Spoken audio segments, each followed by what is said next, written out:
Roberto Suárez Gómez was born January 8, 1932 and died July 20, 2000, also known as the King of Cocaine, was a Bolivian drug lord and trafficker who played a major role in the expansion of cocaine trafficking in Bolivia. At his prime, Suárez made $400 million annually, was one of the major suppliers of the Medellin cartel as well as the leader of the largest Bolivian drug empire, and was considered to be the biggest cocaine producer in the world. Born to a prominent family, Suárez entered the drug trade and made millions from cocaine in the 1970s and 1980s. He is known for financing the 1980 coup d'état, known as the cocaine coup, and was a major supplier of cocaine for various criminal organizations. Suárez was arrested in 1988 and sentenced to 15 years in prison, but was released after serving half his sentence. He died on July 20, 2000, from a heart attack. Suárez was born on January 8, 1932 to a wealthy cattle ranching family in the tropical Beni department of Bolivia. His parents were Nicomedes cattle king Suárez Franco and Blanca Gómez Roca. Suárez was the descendant of the Suárez brothers rubber barons, famous for expanding the rubber trade worldwide, expanding westernization in the Bolivian northern Amazon, and for single-handedly financing the Columna Porvenir during the Acre War with Brazil. He was also the great-grandson of Nicolás Suárez Calao. In the 1970s, Suárez first entered into the cocaine trade, conducting business with the Colombian drug lord Pablo Escobar. Later he recruited Bolivian coca producers into his company La Corporación, translated the corporation. Suárez had a fleet of aircraft, primarily the Cessna 206 and the Douglas DC-3, which flew cocaine shipments from the Bolivian Amazon to Colombia, selling the cocaine at $9,000 per kilogram. Suárez's wife Ida Levy recounted in detail that Fidel Castro and Raúl Castro contacted Suárez and Escobar in January 1983 and invited them to Cuba. Upon visiting the island nation, Castro had planned to use drugs as a weapon against Yankee imperialism. Fidel and Raúl charged millions of dollars per day in exchange for giving coverage to cocaine trafficking and the use of airports for refueling airplanes. In self-defense against the United States Drug Enforcement Administration, Suárez established his own private air force, as well as a private army of 1,500 soldiers and Libyan-trained bodyguards. With aid from the Argentine military dictatorship, Suárez financed the military coup and bankrupted the government, which collapsed. The coup installed a dictatorship in 1980, in which Luis García Mesa would be president and Suárez's cousin Luis Arce Gómez was Minister of the Interior, and so he received political protection for his enterprise. Arce Gómez ordered the killings of many Bolivians, including union leaders and intellectuals such as Marcelo Quiroga Santa Cruz. During the 1980s, Suárez's relationship with Escobar slowly deteriorated because of Escobar's murderous activities, which contrasted with Suárez's use of violence only as a last resort. In 1981, Suárez's favored son Roberto Robbie Levy was arrested in Switzerland and was extradited to the United States. In a letter to Ronald Reagan in 1983, Suárez offered to pay Bolivia's foreign debt of more than $3 billion if he and his son received amnesty.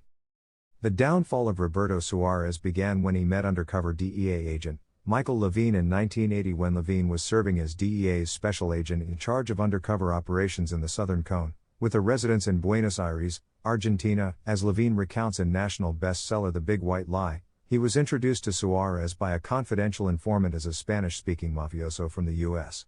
After days of negotiations in South America, the two contracted for the sale of 1,000 pounds of cocaine to be delivered to Levine in South Florida, at the time the biggest undercover drug deal in history.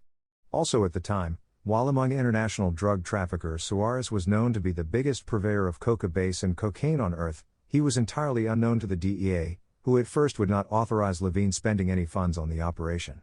As Levine describes in his book, he and a small group of dedicated DEA undercover agents had to work around obstacles and dangerous roadblocks put in their path by DEA management, CIA and the Department of Justice to successfully complete the largest undercover cocaine seizure in history at that point. Levine and his team were also able to document CIA protection of the Suárez cartel from prosecution and incarceration in the United States. Levine and his undercover DEA team were also able to document the CIA's role in causing the infamous Coca Revolution of July 17, 1981, the bloodiest revolution in that nation's history, that had its purpose the destruction of the anti-drug faction in the Bolivian government that had been working with Levine and DEA to bring down the Roberto Suárez organization. Subsequently, on the basis of Levine's book, on March 3, 2011, Bolivian President Evo Morales expelled the DEA from all operations in Bolivia. As a result of the investigation, Michael Levine was targeted for the death by both the Bolivian Santa Cruz Mafia and the Medellin cartel, who placed a $200,000 price on Levine's head, calling him El Judío Trigueño, the Dark Jew. In secret testimony held before the U.S. Senate Carry Committee, Ramon Milian Rodriguez, convicted of laundering more than $1 billion in drug money for the Medellin cartel, would testify that Suárez was the biggest and most powerful drug trafficker in the world. On July 20, 1988, Suárez was arrested by the Bolivian National Police and his hacienda was raided. More than 1.5 tons of cocaine was found. He was sentenced to 15 years in the San Pedro prison for drug trafficking but served only 7 years. He was released in 1996 due to accounts of good behavior and declining health, having suffered 2 heart attacks in prison. His nephew and successor, Jorge Roca Suárez, was also serving a 30-year sentence in the United States for drug trafficking. During his time in prison, Suárez was said to have shown regret for his crimes, had found religious faith in jail, and preferred to be photographed next to images of Jesus Christ. Suárez had lost most of his fortune, spent on the construction of buildings and other philanthropic activities. He spent the remaining years of his life managing his hacienda. Suárez owned various lavish homes in Bolivia, including a hacienda known as El Mosquito, in northern Bolivia, and an armored palace in Santa Ana del Yacuma. His family owned more than 16 million acres of farmland, which he used for cattle ranching, farming, and sometimes airstrips. He gained popularity by building churches, hospitals, streets in rural villages, and soccer fields. In his hometown province of Beni, Suárez was most popular around the locals and often called Robin Hood. His Robin Hood image gained popularity and protection from the Bolivian government and the Roman Catholic Church. Suárez married Ida Levy Martinez in 1958 and had 4 children, Roberto, Gary, Heidi, and Harold Suárez Levy. The couple split after Levy discovered his involvement in the drug trade but remained on good terms. Suárez was heavily involved in politics.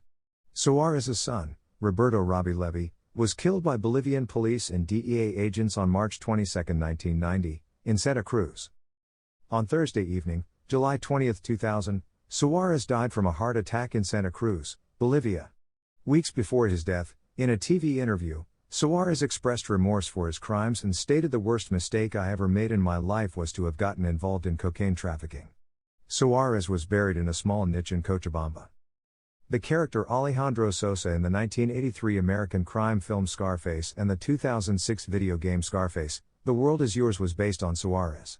On November 21, 2012, Suárez's ex-wife Ida Levy published an account of his life, entitled The King of Cocaine: My Life with Roberto Suárez and the Birth of the First Narco State.